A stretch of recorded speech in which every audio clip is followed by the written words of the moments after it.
On se trouve au parc municipal. Derrière moi, il y a la rivière au Brochet qui passe à travers ce parc, cet espace de 53 hectares qui est quand même important et qui est dédié à la communauté.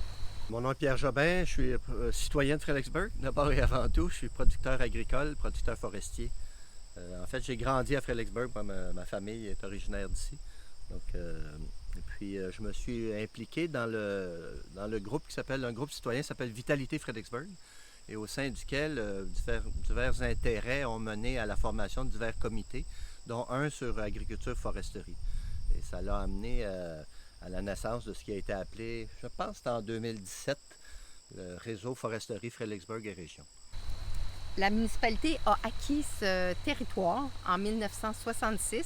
L'objectif à l'époque était d'avoir un lieu qui pourrait accueillir les visiteurs de l'Expo 67 en offrant un espace de camping pour ces visiteurs. Peut-être avant de parler du parc, ce qu'il faut dire, c'est qu'à Fredericksburg, 65-70% du territoire est forestier.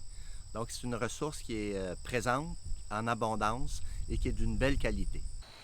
Je dis souvent que le bois, la forêt, ce sont des signes identitaires très forts de Fredericksburg. On a autour de nous des massifs forestiers exceptionnels. Je pense entre autres au Mont Pinacle, qui est reconnu par tous comme un site extraordinaire, qui vient d'être nommé comme site forestier exceptionnel au plan régional des milieux naturels de la MRC de Brome-Missisquoi. Depuis l'achat, en 1966, il n'y a aucun travail sylvicole qui a été fait ici. Alors donc, avec les années, les choses se sont empirées. Il y a eu des situations un petit peu plus dangereuses qui se sont présentées. Les arbres n'étaient pas entretenus. La forêt, on l'a pas toujours bien exploité, on l'a pas toujours bien entretenu. Puis face aux enjeux nouveaux, enjeux climatiques, enjeux des espèces exotiques envahissantes, on se disait, ben, pourquoi pas faire du parc municipal une forêt modèle, une forêt école. Donc, on a élaboré dans un premier temps ce qu'on appelle un plan d'aménagement. Dans le cas du parc, ben, c'était multifonctionnel parce que c'est pas une forêt comme toutes nos forêts de la région. C'est une forêt publique qui est beaucoup visitée, sur laquelle il y a beaucoup de sentiers, il y a beaucoup d'activités. L'école vient souvent avec les jeunes, beaucoup de touristes qui viennent et les citoyens l'utilisent beaucoup pour marcher, ski de fond, etc. Avant notre administration, donc sous le maire précédent, Jean Lévesque, qui est un passionné de foresterie, il avait initié un projet d'aménagement forestier qui a pris son envol doucement, mais qui s'est vraiment cristallisé avec l'arrivée du nouveau conseil, qui a décidé de faire ça sur un mode un peu original, en faisant de Fredericksburg une municipalité productrice forestière. Alors ça, c'est quand même assez rare au Québec. Je ne connais pas le nombre exact, mais il y a très, très peu de municipalités qui agissent en termes de productrices forestières. Ça nous donne quoi de faire ça? Bien, ça nous donne déjà accès à des programmes de subvention dans le cadre du programme d'aide à la valorisation des forêts privées, donc des sous et des services techniques également. Donc, il y a eu un plan qui a été élaboré, étoffé, Fort Éco, donc Justin Manas et son équipe comme ingénieur forestier, et puis les corridors appalachiens ont contribué avec les biologistes pour faire le portrait du site. Par la suite, ce qu'on voulait, c'est débuter des interventions dans le parc pour le mettre en valeur. Sur le site, on a beaucoup de plantations. C'est des plantations de monoculture qui ont été faites dans les années 70, entre autres de pin rouge. Et l'état de santé des plantations de pin rouge était extrêmement mauvaise. Ça a été le constat qu'on a fait rapidement. On le voyait déjà au départ, mais là, le constat était évident. Et ça nous a permis de convaincre la municipalité que la première intervention, s'il y avait une intervention à faire, devrait être dans les peuplements de pin rouge. Pour deux raisons. D'une part, la sécurité. Le parc était devenu dangereux. Il y a beaucoup de randonneurs qui fréquentent cet espace-là. Cette plantation-là, qui avait été faite dans les années 70, n'a pas suivi les bonnes pratiques d'intervention, ce qui fait qu'on se retrouvait avec une plantation d'à peu près 50 ans, 50-60 ans, en très mauvaises conditions. Les arbres avaient poussé en orgueil, comme on dit, des petits troncs, les arbres tombaient tout partout. Les plus gros n'étaient pas laids, ils étaient beaux, mais les plus petits devenaient dangereux. Intervenir dans une forêt publique, c'est toujours un peu délicat.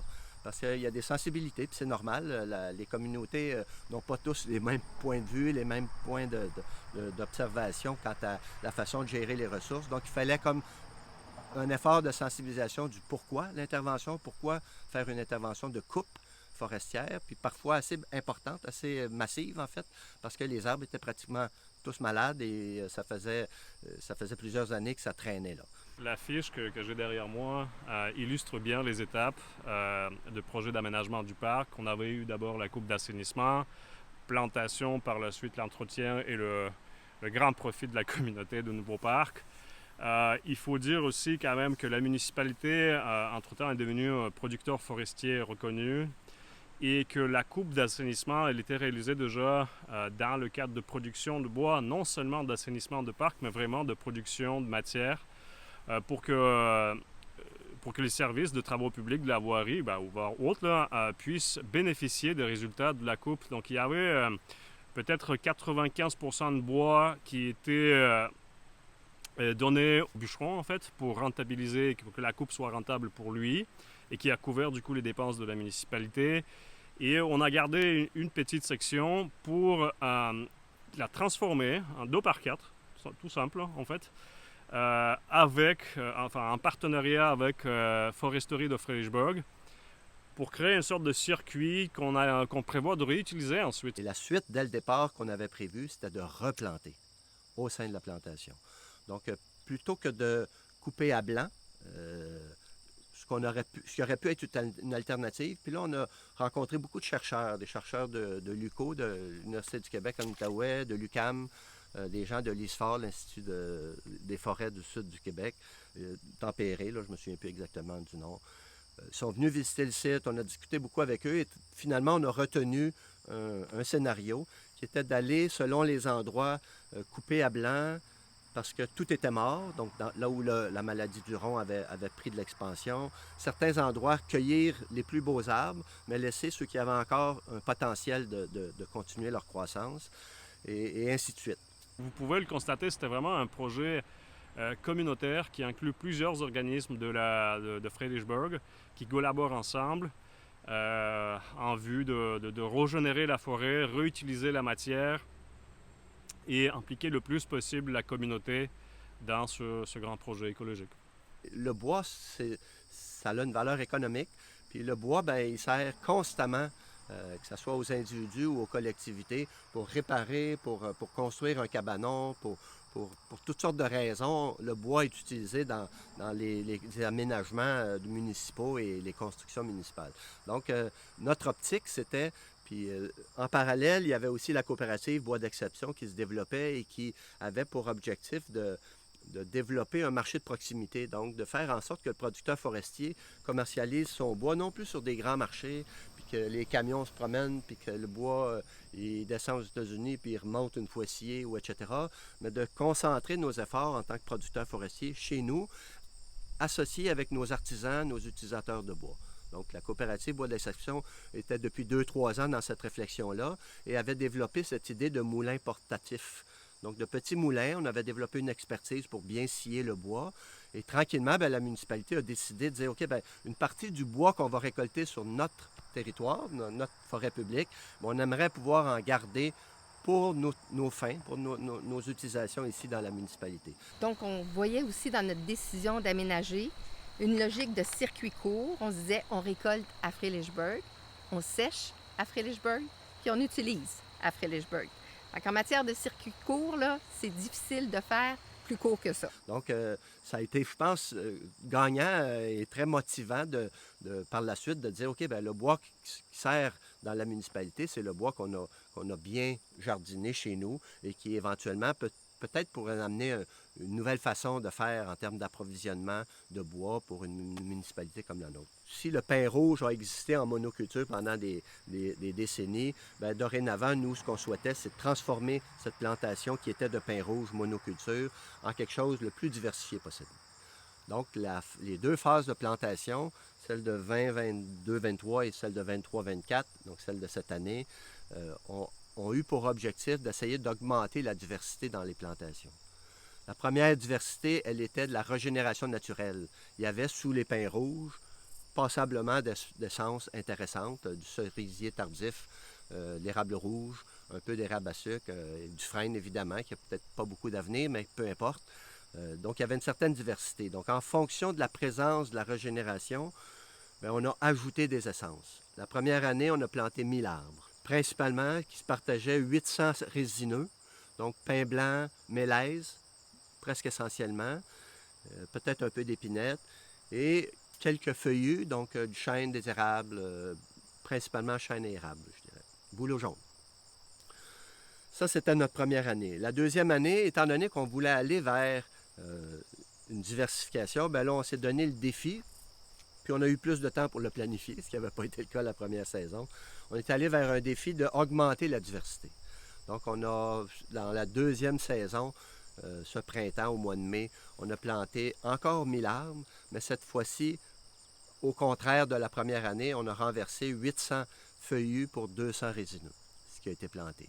Parmi les feuillus, il y avait 6, 7 ou 8 espèces, principalement sous la plantation de pin rouge. Parmi les résineux, on avait encore le pin blanc et le mélèze, principalement le mélèze. Donc, ces deux plantations-là ont été faites sur 7 hectares à peu près, si ma mémoire est bonne. Le 7 hectares qui étaient les plantations de pin rouge, un peu d'épinettes, et qui ont été récoltées en partie. On sait qu'il y a encore du pin rouge là, sur place et qui, éventuellement, bien, dans 10 ans, dans 15 ans, pourra encore permettre une autre récolte. Et d'ici là, bien, à travers ça, va apparaître là, une nouvelle forêt qu'on espère le plus diversifiée possible. Dans 15 ans, on va le voir, c'est sûr. Dans 5 ans même, on va commencer à voir les petits arbres. Une des difficultés qu'on rencontre dans ce genre de projet-là, c'est la présence des chevreuils. Le surbroutage des chevreuils a un impact majeur sur la régénération des forêts et surtout sur la régénération provoquée, là, donc les replantations de forêts. Les chênes, les érables, ils sont des proies délicieuses pour le chevreuil et puis ils ont le flair de les trouver constamment. Protéger un arbre, c'est au moins 8 $ par arbre. On plante 800 arbres, bien, vous faites vite le calcul que c'est beaucoup de sous juste pour protéger l'arbre. On a une prairie, donc une zone champêtre qui n'a pas été cultivée depuis des années, qui a sûrement été fauchée assez régulièrement parce que la friche n'a pas pris. Donc c'est encore de la verge d'or principalement, bon, des herbes là, pérennes. Et on a décidé de mettre en place un corridor forestier éducatif, donc de démonstration, dans lequel on pourrait intégrer le plus d'essences possible, le plus d'espèces d'arbres possible. Et ce qu'on a fait, c'est qu'on a installé un corridor à 4 rangs. Ça démontre un peu les pratiques d'agroforesterie qui sont à la vogue, là. Donc, comment on peut intégrer mieux la foresterie en agriculture. Donc, pour une forêt-école, c'est intéressant d'avoir une pratique on invite des producteurs agricoles puis on peut leur montrer comment ça fait. Parmi le mélange des espèces, on y a mis au-delà de 30 espèces différentes d'arbres à Granget. Donc, 2 de ces 4 rangs qui sont côte à côte seront des arbres de Granget, les érables, les chênes, les micocouliers, qui sont des espèces plus récentes, qu'on connaît moins, mais qui sont très présentes chez nous et qui pourraient avoir un potentiel de développement, du noyer cendré, du noyer ovale, du carrier, etc. Quelques résineux aussi. En bordure, donc un 3e rang du côté du sud, donc du soleil, on a mis ce qu'on appelle des arbrisseaux, les amélanchiers, cerisiers de Virginie, un certain nombre d'essences qui atteignent peut-être 4 mètres, 3, 4, 5 mètres, mais qui ne sont pas des grangets là, à 25-30 mètres de haut. Et tout en avant, on a mis des arbustes, des petits arbustes qui vont atteindre 2 mètres. Donc, l'objectif, c'était de démontrer l'intérêt de la diversité. Ce qu'on réalise, c'est que la résilience de la forêt à tous les enjeux qu'on a nommés tantôt, les changements climatiques, les espèces exotiques envahissantes, le surbroutage, peut-être moins le surbroutage, la seule réalité du surbroutage, ça va être la protection, mais certainement les 2 premiers, ça va être d'augmenter la résilience de la forêt. Et la résilience de la forêt, bien, on l'a étudiée de plus en plus depuis les 10, 15, 20 dernières années, et on a défini les espèces d'arbres en fonction de leurs traits fonctionnels, donc des caractéristiques qui sont propres à chacune. Et on a fait des grands groupes, et c'est ce qu'on appelle la diversité fonctionnelle aujourd'hui. Bon, cette diversité fonctionnelle, c'est d'essayer de regrouper, selon les groupes, le plus d'espèces avec le plus de traits, le plus de caractéristiques. Par exemple, on sait qu'il y a des espèces qui sont très résistantes à la sécheresse. Bien, c'est très important d'avoir dans la forêt, dans toutes les forêts, beaucoup d'espèces résistantes à la sécheresse.